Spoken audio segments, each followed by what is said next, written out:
Bollywood heroine की murder mystery पर हमारी सीरीज जारी है।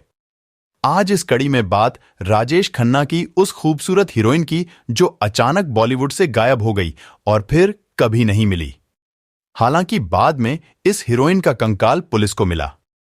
क्यों छोटी सी उम्र में इस एक्ट्रेस का कत्ल हुआ, चलिए जानते हैं राजेश खन्ना की हीरोइन की मर्डर मिस्ट्री। राजेश खन्ना के साथ जब उस एक्ट्रेस ने बोल्ड सीन दिए तो पूरे बॉलीवुड हंगामा मच गया।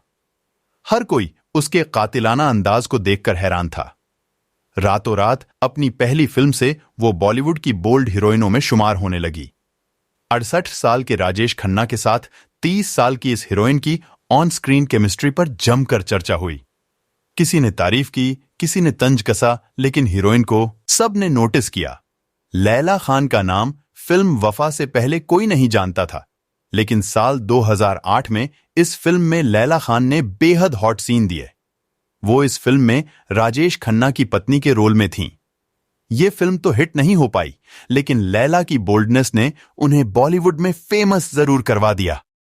इसके बाद लैला ने फिल्म फरार में काम किया। हालांकि लैला के खाते में कोई हिट फिल्म नहीं आई, लेकिन वो अपनी लाइफ को लेकर हमेशा चर्चा में रहीं। लैला का नाम आतंकवाद के मामले में भी जुड़ा। 2011 में लैला ने मुनीर खान से शादी की। मुनीर खान बांग्लादेश के एक बैन ऑर्गेनाइजेशन का मेंबर था। मुनीर दुबई में रह रहा था और लैला भी उसके साथ दुबई में बसने की प्लानिंग में थी। वो उस वक्त डायरेक्टर राकेश सावंत की एक फिल्म में एक्टिंग कर रही थी और वो इस प्रोजेक्ट को पूरा करके दुबई में जाने वाली थी। शूटिंग के बीच में कुछ दिन का ब्रेक लेकर वो अपने हॉलिडे होम में घूमने गई। लैला का ये बंगला मुंबई से करीब 130 किलोमीटर दूर इगतपुरी में था। लैला का पूरा परिवार भी उनके साथ था।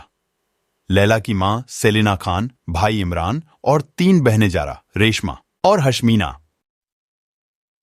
पूरा परिवार फार्म हाउस में जाकर पार्टी करने वाला था। लैला के परिवार के अलावा लैला की मां का तीसरा पति परवेज तक भी इन्हीं के साथ रहता था और वो भी फार्म हाउस के लिए निकला था। दरअसल लैला की मां ने 3 शादियां की थीं। लैला सेलिना के पहले पति की बेटी थी। लैला के पिता भी मुंबई में ही रहते थे, लेकिन लैला अपनी मां और अपने भाई बहनों के साथ रहती थी। इस ट्रिप में गए लैला को कई दिन बीत गए थे, लेकिन उसकी कोई खबर किसी को नहीं मिली थी। कुछ महीनों बाद जब लैला की कोई खबर नहीं मिली तो उसके पिता नादिर शाह पटेल ने मुंबई के एक थाने में रिपोर्ट दर्ज करवाई। लैला खान के डायरेक्टर राकेश सावंत ने भी लैला के गायब होने की रिपोर्ट की। हालांकि लंबे समय तक इस केस पर कोई अपडेट सामने नहीं आया। लैला के पिता ने जांच में देरी के आरोप भी लगाए। लैला के अलावा उसके पूरे परिवार का भी कोई पता नहीं था। लैला के पिता के शक के बाद परवेज को हिरासत में लिया गया। उससे पूछताछ की गई। पहले तो उसने बताया कि लैला और उसका पूरा परिवार दुबई शिफ्ट हो चुके हैं, लेकिन दुबई में भी लैला का कोई पता नहीं था। परवेज लगातार अपना बयान बदल रहा था। आखिरकार कई महीनों बाद परवेज ने पुलिस को सच बताया। उसने बताया कि उसने लैला खान और उसकी फैमिली का मर्डर कर दिया है और सभी 6 लाशों को इगतपुरी वाले फार्म हाउस में ही दफना दिया है। इस काम में उसने फार्म हाउस के केयर टेकर की मदद ली।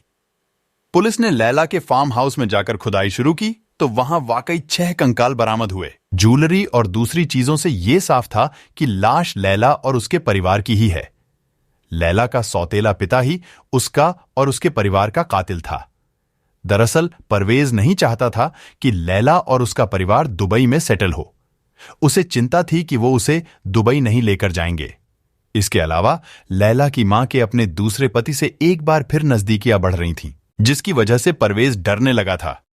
परवेज ने पहले लैला की मां को मारा, लेकिन परिवार के दूसरे लोगों ने उसे कत्ल करते हुए देख लिया था, इसलिए उसने लोहे की रॉड से सबकी जान ले ली। आखिरकार कत्ल के 1.5 साल बाद राजेश खन्ना की बोल्ड हीरोइन के मर्डर की मिस्ट्री सॉल्व हो चुकी थी। अगर आपको यह कहानी अच्छी लगी हो तो चैनल को सब्सक्राइब करें।